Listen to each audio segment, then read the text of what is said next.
attended some seances once. Well, they weren't really seances, they just felt that way. It was more like a couple of meetings among strangers. We sat in a circle on plastic chairs in dim light. Everyone opened up, as if each heart tenderly found space to bloom. It lasted for an autumn. The venue changed hands, I suppose. I never knew who organized these meetings. At least no one in the circle did. For an entire semester, however, we all returned week after week, every Thursday. I never paid a penny to participate. No one else did either. Admittedly, it felt strange that first evening, and even the week after, but everyone who showed up did so because they wanted to be there. Because we needed it, I guess. We had all pulled the same slip of paper from the same bulletin board in that enormous office building, one by one, until the 12 chairs were filled. Each of us had pulled that slip because, in some way, we felt compelled to do so, but compelled in our freest form, you know. I wish I had been wise enough to keep that slip of paper. I was the second to last to draw mine, and I wonder what it said exactly. Therefore, I want to call them seances. Every Thursday autumn evening we all gathered there for different, inexplicable reasons. Then, the meeting stopped. But we all stayed in touch afterward, writing letters or making calls. As I write this, I'm only in active contact with 2 of the participants, Mona and Lando. I know that Ryan passed away 2 years ago, and Penny tragically died in a car accident the spring after our meetings. Dave moved abroad and landed the dream position he'd been aiming for since he was a kid. I know that I gained 11 lifelong friendships that fall, even though I no longer speak to all of them. I remember one confession more vividly than any other, down to the most colorful detail, for some reason. I suppose it's not too extraordinary. I struggle to comprehend why, out of everything in my life, this has stayed with me so strongly. I'll probably never forget this peculiar little story. And I wish that you, dear reader, try to understand it with me. The story takes place over just 60 miles, on a remote highway between one city and another. It's about a hitchhiker Monica picked up. I'd never even considered, she recounted, picking up a stranger from the roadside, never. But for some reason I passed him, and 500 feet later, I found myself hitting the brakes. She went on to rationalize why she might have hit the brakes.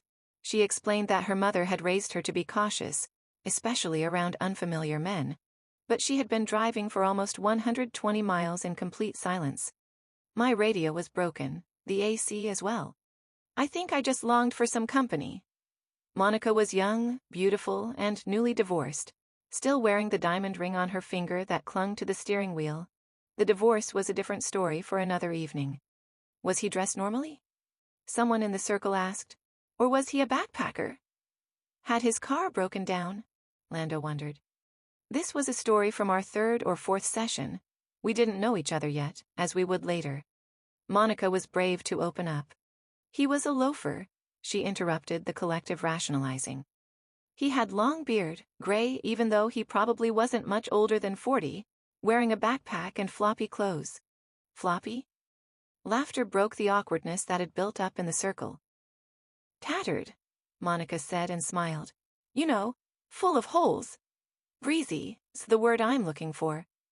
The drifter had been a freer spirit than Monica had ever experienced herself. She came to call him a loafer, because he wore those kinds of shoes. The loafer had not given her his name, nor had she introduced herself. Instead, they had established that she was heading in the same direction he wanted to go, and he had loaded his backpack into the trunk, climbed into the passenger seat, and thanked her. When Monica recounted the situation during the session, she emphasized 2 things: the hitchhiker's smell, and the fact that he inspected the car's dashboard, as if he had been granted the honor of sitting in a spacecraft. It was also when she caught a whiff of his scent, and experienced the probing silence, that Monica's pulse had raced, and she said she could hear her old mother's voice echoing. You disappoint me so much, Nika. He'll rape you and... But when she glanced at the man and let the scent fill the space, it was as if her mother suddenly fell silent. After picking up the loafer, my mother never talked down to me in my head again. It was as, she said, looking down into her lap and back up again, as if I had picked up a shaman. She blushed and continued her story. It wouldn't be her mother's voice speaking down to her now, but Monica herself. I know it sounds cheesy. I haven't even been to South America or Africa. But his presence in the car was initially terrifying. Then, calming. Monica looked straight at me as she stated in the circle that it must have been his smell. Let me just say that I really loved these seances. Never before had I found myself in something where everyone around you allowed so much freedom to wonder and say what one really sought. How did he smell then? Monica said she had thought about the scent several times afterward, and had considered calling it a fragrance instead of a smell. But it was a smell because it was so strong. And she said she had never encountered the same scent again, and that it smelled like mossy morning sun against the highest mountain peak of the forest. No one laughed, of course. We could see that she was genuinely trying to understand the event, and around this moment, everyone fell silent and let Monica take her place. As mundane as the whole thing might have sounded until now, everyone was now very curious about exactly what had happened during the 60-mile journey. The loafer had run his fingers over the wooden panel of the dashboard, then looked up at Monica, who hid behind her sunglasses despite the sun lying in the rearview mirror, and asked, "Do I scare you? Why would you scare me?" She'd automatically reached for the radio's on/off button, even though I knew it didn't work. Perhaps the loafer had understood that too, she speculated inside the circle 10 years later. The loafer had gazed out at the scorching fields and said that if she felt any fear rising, she was welcome to slam the brakes again and let him go. Every 100 feet per second is a bit of a miracle in itself, he had said. It disarmed Monica's quick fear, and after that, she felt no anxiety about the stranger again. But maybe so about what he would come to tell her. Monica wondered what his business was in the city beyond the horizon. He answered. Before she could comment on his response, he sent the same question back to her. "I'm going to meet my sister," she replied, and it was true, but she found herself weaving a lie without restraint. She's going through a tough divorce. The diamond ring on her own finger was a good cover. The loafer replied that it was very sad to hear, that such things were what no one wished upon anyone, and that Monica was a valuable sister for traveling so far for her. It was like he saw right through me, she told the circle, but it never felt judgmental. Quite the opposite, she sighed. Comforting. I asked Monica during a dinner, long after those autumn evenings, if she had ever thought that the loafer could have been the man in her passenger seat for the rest of her life. We were quite drunk and had locked ourselves in a closet. Yes, she replied in the darkness of the closet. Yes, of course. But we never saw each other again after I dropped him off. Sometimes, the most profound sadness hid in the most ordinary of things.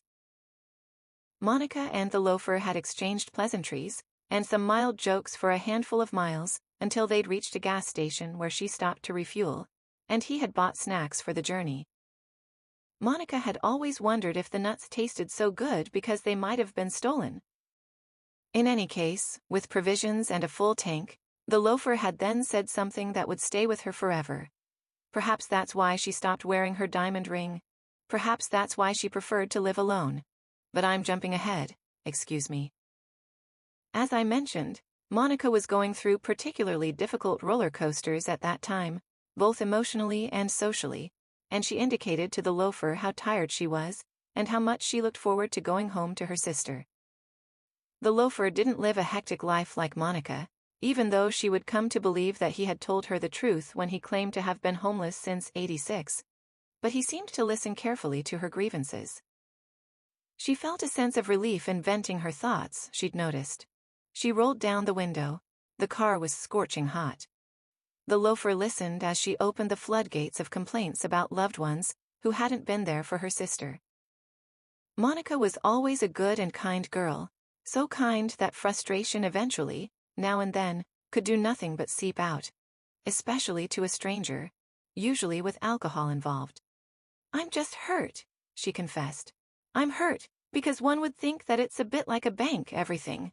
God's bank, you know." So if I do something good for you, she exemplified for the loafer beside her, it will repay itself, somehow. Monica did mention God's bank during another session. I know it doesn't work that way, of course. Monica placed her hands at the heart of the steering wheel and looked ahead at the endless road. Yet, I keep trying to satisfy all those ungrateful bastards around me. Just to see gratitude show me yet another way to hurt me. Of course, she apologized for her little breakdown. It's fine, said the loafer, looking out at the cornfields. Then he asked what Monica's sister really wanted. He probably maintained the analogy to protect Monica, not to hurt her. What do you mean? She asked. It sounds like she's so preoccupied with trying to fulfill others' hungry needs that she doesn't really know what she wants herself. Monica looked ahead, opened her mouth and closed it again. That's the greatest gratitude one can give and receive, to discover one's own winding path. And that, in itself, will prove to be enough for God's sake, and the banking system. Why? Monica cleared her throat. What do you mean? The loafer had looked at her, as if he honestly wondered whether he should say what he was thinking or not. He did, for what life was worth. People are beautiful. They are kind and caring. But only after they have found and reconciled with their own path. Then they know. Then they have an idea of why they do what they do. And then they don't even need to expect thanks from others. The act is enough. People can be beautiful. But if they have their hearts in others' dirty hands, they will look at the world like starving wolves fighting over the last guck. That goodwill you talk about, at the bank. It doesn't earn any interest. Not in this life, at least. Like emaciated wolves, they will tear and claw for your energy, without a worthy thank you. This was what Monica needed to hear. The gratitude you receive comes only from realizing your own worth, finding your own path, and all paths will wind and crawl over hills. And that will be your real challenge, your destiny, your most ungrateful of fates. But all paths will lead to the same door, no matter how they've been traveled. And it will open when you knock, every time. And you will say, I didn't want to knock. I didn't want to knock, but I am exhausted. I need rest and peace. I am done. I just don't know if you want me. Death will then look at you, and he won't interrupt because he's nice like that. I haven't accomplished what I should have, you will plead. I have failed. I am inadequate. I'm tired, I'm afraid. And death will just look at you. He will smile, and he will say, you are good just as you are. Step in. And that will be the gratitude. The loafer looked at Monica. He said that gratitude would probably come, but maybe not when one wished or expected. They shared a silence. Monica was dry in her throat. She then asked gently why the loafer had meant that the real challenge was one's own path. He nodded and looked out over the fields. That was the core, Monica explained to us 10 years later. She had an affectionate smile then and had a warm glow over her entire face. She had recounted it with such fantastic calmness. I couldn't understand. I was completely lost myself, and his words were so comforting. I couldn't understand why finding my own destiny would be a burden. All I really wanted to do was to do just that, to find myself after everything I'd gone through, and here was a stranger saying that it would instead be the most ungrateful thing. I couldn't understand.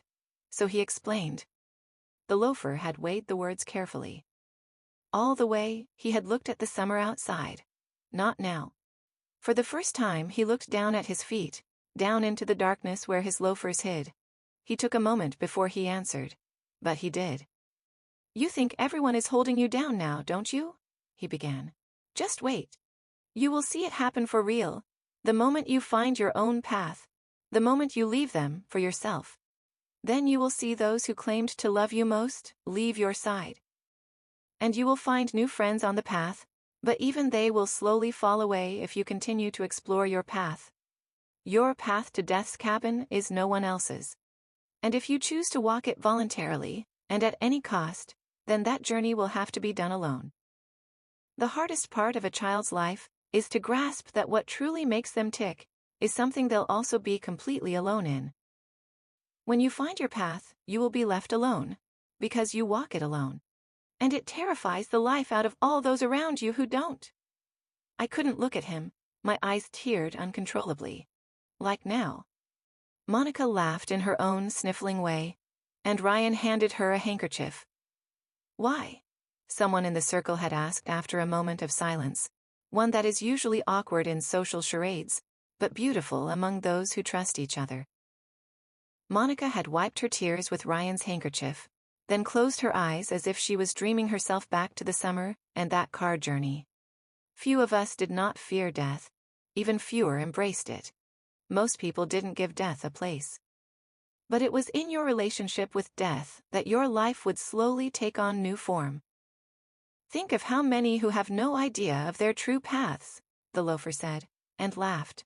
Not condescendingly, but with wonder. About how it came to be. Think of how many who aren't really living their lives. That's how Monica explained it to us in the circle. We, of course, wondered what she meant, and she explained. The loafer had said that you might think that the difficult part was finding yourself and breaking free, that it was the idea, that it was the goal. Be yourself. But that was only the beginning. It was, in the words of the loafer, actually the easiest part of it all. You are already you, he said. Isn't that ridiculous? How difficult it can be to realize that, how easy it turned out to be in retrospect. No, he said and shook his head, looking out at the world outside once again. It was here and now that Monica couldn't look at him, as her eyes teared uncontrollably. All her life, she had lived for others. It was as if the loafer knew it, saw it from the roadside, saw all of her. No, he repeated. Death accepts you just the way you are. It's those who claim to love you who actually don't. That was the moment Monica felt the dam of tears burst and flow down her cheeks. The truth is that your path, if you actually decide to walk it, will prove to be the loneliest one on earth. He looked at me then, Monica said. But I couldn't meet his gaze. And I've wondered if I did something wrong, if it was an invitation, a request. Someone in the circle, maybe Ethan, found it hard to digest everything she had shared. Sounds like you picked up a lunatic, he interrupted. A crazy fundamentalist, right? But no one agreed. Most sat silent before genuine wisdom. Personally, I had never heard anyone articulate it like that. It was extremely sad. I thought back to my past and the times when I felt most like myself. They had been moments when my father thought I was ridiculous, or when friends left my side, one by one. They had been the loneliest, but the most beautiful moments of my life. And that was the meaning. Conformity was comfort in exchange for yourself. What happened next? Mona asked. What do you mean? When you arrived in the city, I dropped him off. We said goodbye. Then he left. Onward on his lonely path.